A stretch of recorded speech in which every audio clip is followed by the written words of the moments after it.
সারাদিন কী করি তা তোমাদের সাথে শেয়ার করব। এখন দেখো বেড টেড গুছিয়ে নিয়ে আমি ফ্রেশ হতে চলে গেছি। ফ্রেশ হয়ে এসে এখানে আগের দিনের ভেজানো পানমুড়ির জল খেলাম, তারপর একটু ছোলা খেয়ে নিলাম। ছোলা খাচ্ছি। দেখো আজ আছে ইভিনিং ডিউটি। মানে তো আর কি রান্না বান্না এসব ঝামেলা তো লেগেই থাকে। এদিকে দেখো আমি আলু ছাড়িয়ে নিচ্ছি। দেখো আজ যেহেতু ইভিনিং ডিউটি আছে তাই একটা টিফিনের ব্যবস্থা করার দরকার থাকে। আলু মটর সিদ্ধ করে নেবো টিফিনের জন্য। আর তারপরে দেখো এদিকে আলুটা কেটে নিচ্ছি। আলু কাটতে কাটতে ভাবছি বাড়িতে আসলে কত ভালো হতো।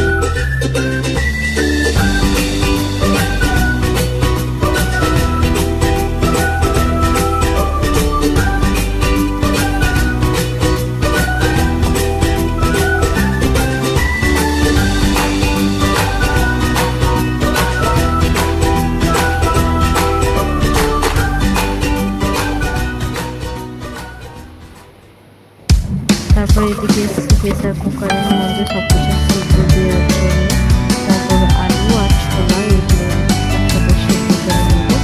এদিকে সব কিছু একবার করে ধুয়ে নিলাম। আগেও ধুয়ে নিয়েছিলাম, তারপর আরেকবার ভাবলাম ধুয়ে নিই, তাই ধুয়ে নিলাম। জল দিয়ে দিচ্ছি। দিয়ে এবার সিদ্ধটা বসাবো। ওহো, তার আগে তো নুন দিতে হবে। আমি মশলার কৌটো নিয়েছি, নুনটা দিয়ে নিলাম।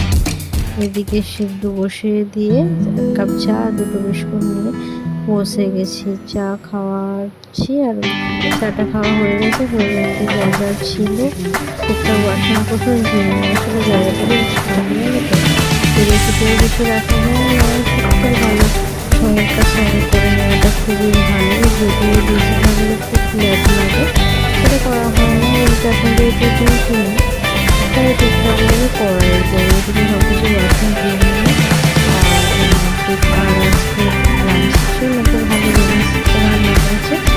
তোমাদেরকে দেখো আজকে একদম রান্না করতে ইচ্ছে করছিল না। এদিকে বাসন কোসন সব ধুয়ে নিলাম। ধুয়ে নিয়ে এদিকে চলে গেছি কিছু জামা কাপড় কাচার জন্য। এগুলো হচ্ছে রঙিন জামা কাপড়, কিছু বেডশিট, কিছু ড্রেস ছিল পাশে নিয়েছি।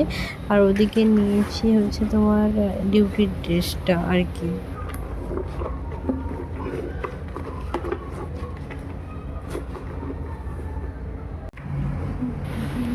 এদিকে জাস্ট ওয়েদারটা দেখো খুব সুন্দর লাগছে আর কি, তবে বৃষ্টি হবে। আর স্নান টান করে আমি এদিকে টমেটো রাইস করে নিয়ে একদম বসে গেছি। আমি মেন পড়েছি ব্যাঙ্গালোর থেকে নার্সিং, তো ওখানে প্রায় আন্টিরাই টমেটো রাইস দিত, আমার খুবই ভালো লাগতো। তো অনেকদিন পর ইচ্ছে হলো এটাই বানিয়ে নিই, আর সঙ্গে রায়তা। টমেটো রাইসটা খেয়ে জাস্ট রিভিউ দেবো। দেখো আমার তো খুবই ভালো লাগে, তোমাদের কেমন লাগে জানো। এদিকে ডিউটি যাওয়ার জন্য রেডি হয়ে যেত। টাটা বন্ধুরা।